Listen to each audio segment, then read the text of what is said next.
So it's been just over a week from our first event of the year, and I felt like it would be a good opportunity to talk a little bit about some of our goals and objectives with the first event, talk about how they went, what things went well, what things didn't go so well, where we can improve, and so on. So what I'm going to do is break this down into a couple of things. One is talk about what our most important objectives were coming into this season and what we did to accomplish them, and then how the initial results were from the first event.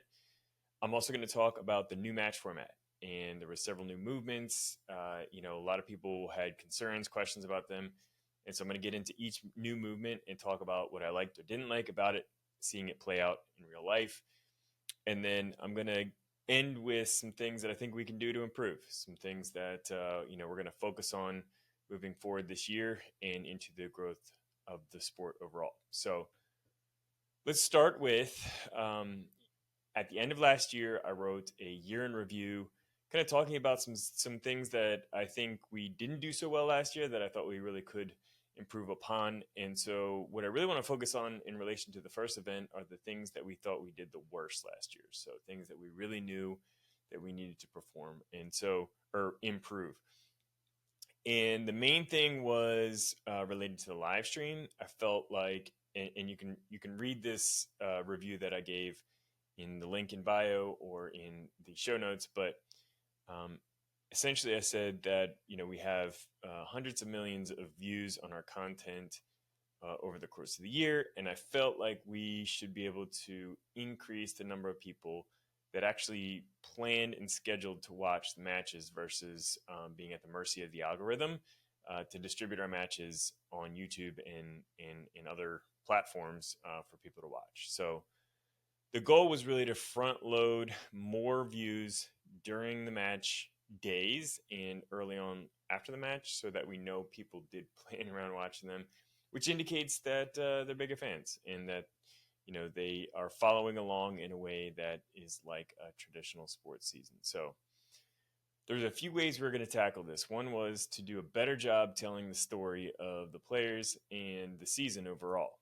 So uh, another one was to increase the quality or engagement of the live stream itself, and so here's kind of a summary of things that we did leading up to this season to kind of speak to that objective overall. So first and foremost, we want to do a better job telling the story of the players because we have amazing players. We know that they can perform well, but they're also amazing people, a lot of them, and they have incredible stories. So we did 4 player features leading up to this season. I'd love to increase that number to more, and we do have others in the works that will be upcoming. But I am really proud of the ones that we did do, and we had the second best performing one that we've ever had, and we just launched it, kind of towards the end of right leading up to the match. So I feel like that one's going to do really well. So I would call that a check of the box. I wouldn't say we crushed it in that regard, mainly because of volume. I would love to get more volume out. The quality is good and it continues to get better. And we keep hearing that, so that's good. But yeah, I want to get more volume out. Another thing that we did was we incorporated practice vlogs. So essentially, we had behind the scenes vlogs of practices and what teams are doing to prepare. And I would say these perform better than I expected just because it's a completely new format. We haven't done a whole ton with it, and we haven't really put that kind of content out too much as of yet.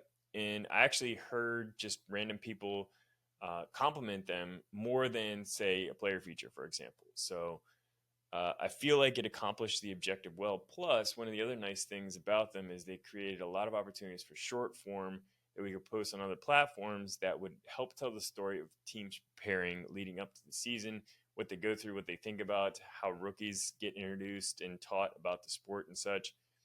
And so, at least on surface level, it seems like that was pretty successful as far as pulling back the curtain, telling the story a little bit about each team because each team approaches practice so different. They lead their team differently. You start to get a sense of who the personalities on the team and how they interact with one another. So I'd actually love to hear if anybody is listening to this and has an opinion about some of the player features or the practice vlogs or the short form content that we released leading up to the event. I'd love to hear from you, whether it was good or bad. If you have suggestions, I'm all for it. Another kind of story related thing that we implemented this year, which is related to talking about the ringer point matchups. So, ringer points are one of the more, I guess, fan favorite races that we have. They're short, they're fast, and they kind of have a really good drama element around them because it's a one-on-one matchup that the team thinks best represents them in a given race that's also selected by the team. So each team can select one within a given match, and so we did a better job of telling who's going to be facing one another in the match. And honestly, this is the one where I had the least amount of feedback. So if you have feelings on this one way or another, please let me know.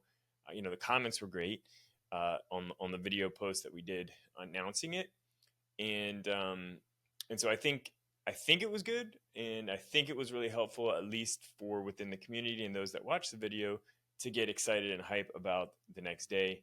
I know it helped get me focused and thinking about how those races would play out, which is obviously what you want. So if you have thoughts, let me know. But another thing that I would really like to do is have a better match preview, which would not only just feature the the lineups that are on the teams, but also things that teams are dealing with. So we had a couple of key injuries that were announced via newsletter, but I'd like to do a match preview that would really kind of break down a lot more in depth what the full rosters are that are going to be at the matches, and any like key names that aren't going to be there and for whatever reason, because that will obviously affect team performance, but it also builds understanding, awareness, and thought around what's going to be happening, which is obviously the signs of a true sports fan. So those are some of the things that we did to kind of build the story leading up to the event. And in the live stream itself, you may or may not have noticed a couple of things that we did new this year. And one is we incorporated a split screen, which means you can see both teams at one time, which helps give better context as to cycle speed, one team compared to the other. It also gives you a better sense of where people are within their sets, and any activity that's happening. It helps you avoid missing it, when you're on one team or one lane versus the other. So the split screen helps, I think, increase engagement and storytelling within the races itself. And then we also implemented live scoring. So live scoring gives you a sense exactly where they are in the set in relation to one another. So you have a reference. So you're like, oh, they're in the set. I think he might have got faulted a couple times. Let me see where it relates to the other team. You have a reference point there, and it has status indicators that creep down with the set size. So I heard really good things. We did run into a couple of technical snags that would lock one side up or another. And so that's more I'll get into the improvement opportunity. But overall, I think it was a good beta first test. Got great feedback about it. We also incorporated some new explainer videos talking about how the races work and things like that. And the announcers keep getting better. They keep knowing the sport more. And so, I think all of the metrics associated with the live stream that we can have in our control, the things that I just mentioned that give context to what's being performed and the relation between the two teams, has improved. And we got feedback as such. I got some random text saying it was the best live feed that we've put out yet, mainly because of all those different elements that I said. And so I would call that a success. And, we kind of operate under the mental framework that we've got to control the variables that we can control, and then just let the chips fall where they may. And so I feel like, at least from telling a story and improving the live stream perspective, which is always good, we just want to improve. We just want to get better every year. We want to keep going in the right direction. And I feel like we did that from what we have in our control. Now, let's talk about the results. And this is really just to give a sense of where we are, what the results were from those efforts put forth. And it's hard to know well, first of all, we want to improve. So we just want to see positive improvement year over year. Outside of how much we should improve, where we should be in context to other sports, starting and brand out, especially new sports without, existing rules and existing awareness and things, it's really hard to know what is good and what is not. So I'm just going to tell you what it is, and I'll let you draw the conclusion. But okay, so first thing was day of match views. So how many people watched on the day of the matches? So in context from this past event compared to best match event that we had last year in the entire year, our day of match event uh, views were up 45%. So, for context, day of last year was a little under 7,000 views, and then this year was almost 10. So, up 45%. Traditionally, that's reflected a very small percentage of our views overall, and honestly, hopefully that'll be also be the case here. But at least we saw some improvement. So I would have loved to see it double or more, but at least, like I said, we're going in the right direction. We're improving year over year and up 45% over our best performing set matches last year. I'll take it. Okay, so match views in the first 5 days. So these are a lot less dependent on the algorithm and much more dependent on people expecting to watch them. Because at least in the history that I've seen, the algorithm doesn't really kick in until about a week in. So it gets a good sense of where the audience is, who's going to resonate, and then once it finds it, it really kicks it in. So I would say, at least based on my experience, that the majority of these views had at least some awareness and expectation that these matches were coming up, and were a lot less dependent on the algorithm. So in the first 5 days, our views more than doubled, in compared to the same set of matches from last year. So for context, it was 16.5 thousand views in the first 5 days last year, and 37.7 thousand views in the first 5 days this year. So more than doubled is a lot more than 45% better. So I'll take that. And I know one of the things that this is helping me understand and wrap my mind around, and all of us really here, but when do people want to watch these matches, and when do they take the time? Because the average view, so let's actually touch on that, is up as well. So the average view duration went from 14 minutes on average to 17 minutes on average. Now, that's pretty huge to me, and here's why. This is the one I'm most excited about. One is, last year, our best performing set of matches had 3 matches that came down to the last race, and one of them was a gridlock.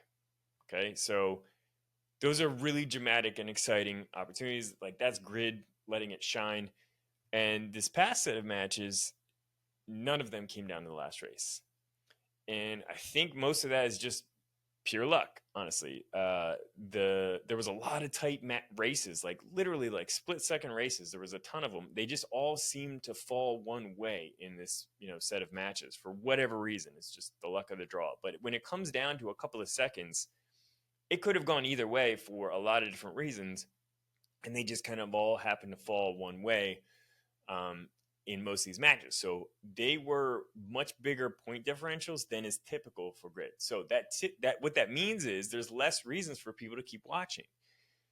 And once the score is kind of decided, sometimes you don't really need to watch the last couple of races. If you're just your average spectator, if you're a big grid fan, obviously you're going to watch.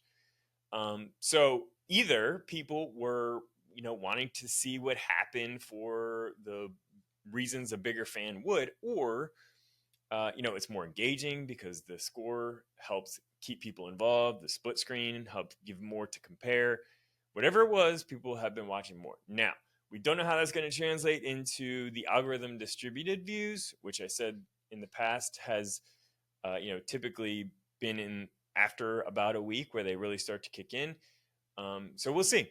And again, I feel like we've got a good enough indication that the efforts that we put forth had an effect, and that if we just keep putting efforts forth like that, we'll keep improving over the long term, because we have a lot of opportunity to improve. There is no doubt about it. And so I'm going to get into that in a minute. So let's talk about some of these new movements.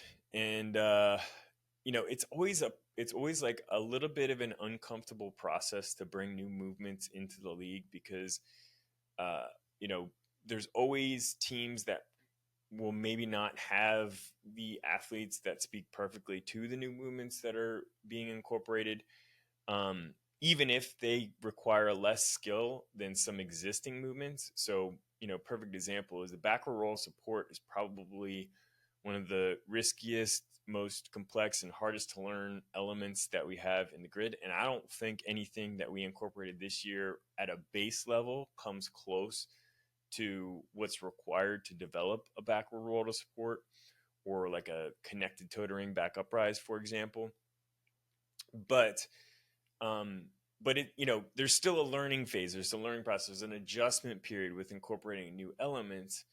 And so, let's talk about them. Let's see how I feel about them and what I've heard feedback wise, because, I do hear a good amount. And so I'm going to start with the wall, because it's the first one that came in. So we had a sandbag being thrown over the wall, and then guys went over it and girls went under it. So from a visual appeal perspective, this isn't going to be the most impactful one. And, one thing that we really try to do with Grid League Elements is create an opportunity where it's easily visually, impactful. That was really difficult. That's really hard, especially to do quickly. And I would say the wall doesn't really fall well into this category, but it does hit on some really other important components of an effective Grid League movement that I'm going to get into. And so, it's, first of all, it's different. I feel like when we create opportunities to mix in movements that demonstrate athleticism in ways that are less than typical in what you see in other sports that demonstrate elements often used in developing fitness, so with a barbell, or pull-up bars or rigs, etc., it adds an element of novelty. But most important to me is that it creates more opportunity for different types of athletes to excel in different ways and enhance the requirements of a team performance. So that model of football is one that's burned in my brain. Is these football teams have such a wide range of capabilities that they focus on as their role on the team. And those roles can overlap a lot. You can have a tight end that mostly blocks. You can have a tight end that almost never blocks. Same with halfbacks. Same with slot receivers. So how you utilize these different positions in different ways just adds to the ways that you can talk about and analyze and create and attack a team, building a team, coaching a team, strategizing a team to be effective at Grid League, at a Grid League race. And the wall is a great example because it rewards people that are tall. There's not many things out there that really do, besides like a wall ball. But we're talking about something that's dynamic and fun to watch. And so a wall does that. Both male and female benefit being tall for the wall. And so this means that to have a well-rounded Grid League team, you should have some height on both men and women. Now, how important this one element is to break the breakdown of all the elements across the season, is one of those variables that you have to decide. But I like to incorporate more because I think it's cool to have that variety and that range of body types and abilities, to have a well-rounded Grid League team. So I'm really speaking from, my personal understanding, preference, and our North Star, our guiding star has always been kind of football because it's my favorite sport. It's a lot of people's favorite sport that have developed Grid League. So I want to hear your opinion though. Like, is what I'm saying making sense? because if it's not to you, I'd like to know that. But so here's another reason I love the wall. Every team did it differently and differently in different ways. So here's what I mean. So some teams had a guy do 2 reps, a girl do 1 rep, a guy do 2 reps, a girl would do 1 rep. Some teams had guys do 90% of the reps and girls would just kind of fill in where guys are switching. Some had girls do more of the reps and guys just kind of waited and did the switching. So strategically, it depended who you had on your team. It depended on how they moved effectively. And it depended on just how you decided you wanted to try it as a team. And so that variation is probably going to diminish over time as people figure out what the best strategy will and should be for the wall. But it's also going to depend a lot on who you have on your team, because if you don't have a lot of tall guys, that wall is going to gas your guys out a lot quicker, and they might move a little bit slower than a female that has figured out how to squirt under that wall really quickly, and that bag doesn't slow them down. So I think until the end of time, we'll see teams approach this element differently from team to team. And I think there's a lot of really intriguing and dynamic sport-related drama tied to that. Now, I'm overemphasizing it myself for a single element, single movement, but I think a combination of these small things over the course of a race is what makes it exciting, because there's always something to talk about and think about, analyze, strategize about, that ultimately is going to make a sport that people really, really dig into. And I know there's a lot in our league now that are nodding their heads and saying, I thought about this movement that way. And that's what gets me excited. So the wall, success. I think, it's not the one that, in my opinion, by the way, if you don't like the wall, tell me why. And this is one where people watching on the live stream, people there watching, are probably not going to ever say that the wall is their favorite, especially now at this stage of the sports journey. But it's going to be one of those things that I think is going to spark a lot of interest and debate in the future. And so that's why I'm a fan. Okay, aerials. This is the other side of the spectrum. When you see this, you go, wow. And this was not my idea, by the way. This was a player submitted submission for what they thought would be good. And I'm on board because people, you always heard like the in the crowd when like the first person goes out and then just starts flipping in a row. That one needs very little explanation as to why I think that's a great element. And it's such a unique way to visually demonstrate something incredibly difficult to perform that everybody knows you can't learn this quickly, and you probably have a background in something like this. And then to do it fast and connected in the way that it was is easy to understand why I'm a big fan of the aerials. Hang to handstand. So this one is an investment in the future in a way that I felt like wouldn't be too, taxing on teams. So there's only 3 of them. And the reason is because, teams are very different levels of ability in this type of element. And so if you are a male gymnast, you have a massive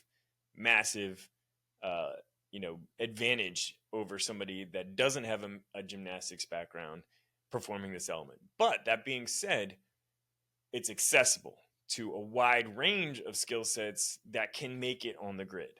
So, a ring handstand push-up is not that difficult to perform.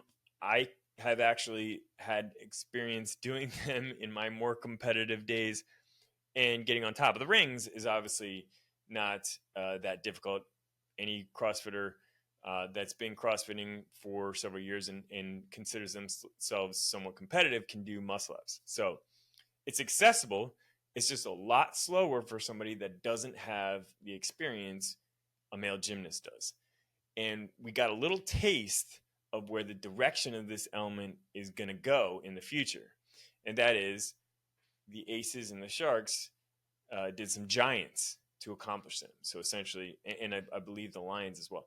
So essentially, one big giant swing into directly into a handstand, an arms mostly extended handstand. And so the future will hopefully showcase more of these movements. But in you know a long ways away, we don't need more than three for a long time. But you can kind of see where if we get to a point where there's a giant battle going on between these two teams and there's a close race and these giants are just swinging through, man, that is going to be visually engaging. So that was, I would call that a success. Obviously, that's one that's gonna improve a lot as teams, uh, you know, ability increases. But again, if you feel otherwise, I want to hear your thoughts.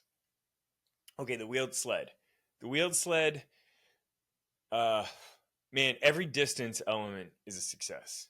And that was really just a way to get more distance elements in because the visual connection to how close teams are to one another um, is just there. So that's really all I need to say about that. I think the sled is as fun to watch personally as the flip sled or a farmer's carry. Uh, it's just a different form of a distance element because different strategies to perform well. So, for example, like you saw Tom Soroka with real short steps, and he gained a lot of ground on the opposing team who was taking long steps. So those kinds of things are cool about it. But ultimately, in my book, any distance element is a win. And so having that was great. So L-sit pull-ups. This was my least favorite of the new elements. So I'm curious if anybody else felt this way. I think if you've performed L-sit pull-ups, you know how difficult they are. But I just felt like, of all of the new elements, that one was not my favorite to watch, but also it was more difficult than I anticipated to effectively hold to standard. And so, I have to take responsibility for that. And there's some things that played out that we didn't expect in that regard. And so, I'm not sure. Hopefully, we can improve upon it, come up with a different judging strategy, and maintain it. But I'm interested to see what teams thought. I'm interested to see what anybody else thought out there. Of all the people that did rave about the new movements, nobody said the L-sit pull-ups was one that really did it for them. So, that's part of it as well. Because honestly, a lot of these others I did hear referenced. So, I heard aerials all over the place. But hang handstand was one that people were like, holy crap, that's amazing. Even just, the basic version of it. And then, the other two that fall into this category that are really visually easy to see how difficult they are the L-sit, the handstand. Again, this was one also not my idea. This was the team's idea. And I didn't know it would be accessible by teams, just to kind of give a sense of like how these races are put together and who has input on them. This was an idea by the teams that they felt would work, and it did. And honestly, it's one of my favorite elements because you can visually see how freaking hard that is to do, and it's impressive. And the L-sit med ball rope climb falls into that category of uh, you know it's like a rope climb as hard as possible, and you can visually see that, and you don't really have to be good at rope climbs to know that that's really hard. Okay, the last one, synchro box jumps. People raved about this and the aerials were the two that I heard the most about. And I thought it was cool because it created a new dynamic in the triad that we had never had before, which holds somewhat true to a lot of the other elements in the triad. But the difference is you couldn't really split the movement up because the tax was so dramatic for you to sub out during that because nobody else could be performing reps at the same time. So I think there's something there. A lot of people, I heard a lot of times we need more synchro. And so maybe we do. Maybe there's an all synchro triad. Who knows? Just putting that out there, could be the case in the future. But for whatever it's worth, got a lot of great feedback about it. I thought it looked great, and so yeah, that's my thoughts there. So again, what'd you like? What you didn't like? The only other ones were the pull sleds that we did by hand. So same idea as the regular sleds, but looking forward to hearing other thoughts and seeing what teams thought. So where can we improve? Let's talk about it for a minute. So the biggest room for improvement I felt overall is the live stream. And yes, it's also one of the things we've improved the most on. But the live stream is, oh man, there's so much we can do with this thing. And there's so much, we want to do. And it's one of the most important things about what we do. And so, first and foremost, we've got to get our scoring system functioning well throughout. We've got to adhere better to a timeline. We've got to be able to run our tests better. We had an issue with a cache issue on the website where our live stream page wasn't updating right, which was super frustrating in the time. But those kinds of things we just need to be better and better at, and know what to do in those situations and improve on over time. I could go on. There's so many things that we can do in the live stream that I can't wait to invest in when we have the capability. But this year, our focus will be improving the main elements that we've got now, improving our storytelling, improving, modulating excitement within the races through different methods, the proper camera angle, the proper, the telling the story the best we can through the announcers, having the score, best represent what's actually happening. We figured out ways that we think we can do that. So that will be the goal this year. So hopefully the next one's even better. And the next one is, I have to take responsibility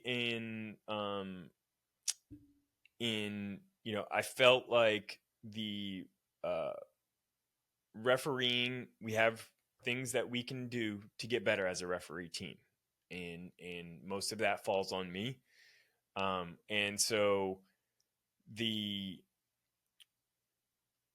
first of all, I want to say I was really proud of a lot of the referees that didn't have a ton of experience, that, a lot of them that were in the high pressure situations in this match were essentially trained last year, which in most situations, in most matches, even last year, everybody had multiple years of experience in the most, high level positions on the grid. And this year, for whatever reason, in the first event, there was a lot of conflicts with our most experienced refs. And it's never an excuse because we have to figure out how to adapt on the fly. And I feel like we did a pretty good job. I know that there was calls missed. There always will be. I see a lot of opportunity to improve. We always will. We are a team that cares a ton about getting the calls right, getting all of the reps caught that should be caught. But at the same time, I'm proud of how a lot of our younger refs stepped up and did a great job under a situation they didn't have a ton of experience in, and believe that there's a really good foundation to build upon of the ref squad right now. And Brandon, who is our chief ref, his main goal, as he has expressed to us, is to create an environment within the referee squad where people can't wait to come back, and we get a more and more experienced ref squad every year because everybody keeps coming back and is excited to come back. And doing that through creating an encouraging environment where everybody is appreciated as a part of the team. And that's why I say, we were up against some tough conditions as a referee squad, given that the first match of the year, which I think is also an opportunity for me as a leader to improve because, it got mentioned a lot that we typically have a rougher event in the first match than later on. And it makes sense. Like you got to shake the rust off and whatnot. But I want to knock that mentality out and feel like we can be on point at any point in any time of the year and figure out strategies to feel that way. Because we don't want to always have the worst event of our year be the first match. Also, a new match format always creates scenarios that you can't know or expect because you haven't done it before. And again, I have to get better at visualizing and finding ways that we could run into situations that would be an issue. And I think we uncovered some opportunities to do that at this match because there were some things that I feel like I could have done to help prepare people a little better. But so as a team, I can tell you this. That was the worst ref match that we will do this year because we had a lot of conditions against us and we still battled through it fairly well. And in my perspective, doesn't mean we don't have things to improve, but I'm really proud of the whole team. And I'm proud of especially the people that stepped up when we needed them to and came through, quite frankly. So I'm excited. I'm excited for everything being improved over time. I'm excited for getting better as a referee squad, getting better live streamed as we go. Just coming to better together as a community, doing a better job communicating how incredible this community is, both the breadth of personality and focuses and methods of training and methods of getting prepared for these matches and what we go through, when we create these matches. When I say I mean me, the ref squad, the team owners, the players, the teams, everybody, the staff of getting equipment ready. Because the other thing that I would be remiss not to mention of a big success was the E-Crew. The equipment crew was the first time that I didn't catch any mistakes throughout the match. So I made a note to say that earlier, so I apologize. It's towards the end, but the E-Crew deserves a lot of recognition for this last match. They crushed it, and so we, as an organization, as a league, continue to improve. The teams continue to improve. The sport continues to improve. So I'm excited about the future. I'm so grateful if you listen this far, and I hope that it kind of peeled the cover back a little bit. I hope that it was useful. And honestly, I hope to hear a little bit of feedback from somebody that might have heard this. And if nobody heard it, then hey, it was good for me. But it's good to help me remember and wrap our minds around what the priorities are and how to think about these things. So I hope you enjoyed this, and I will talk to you soon.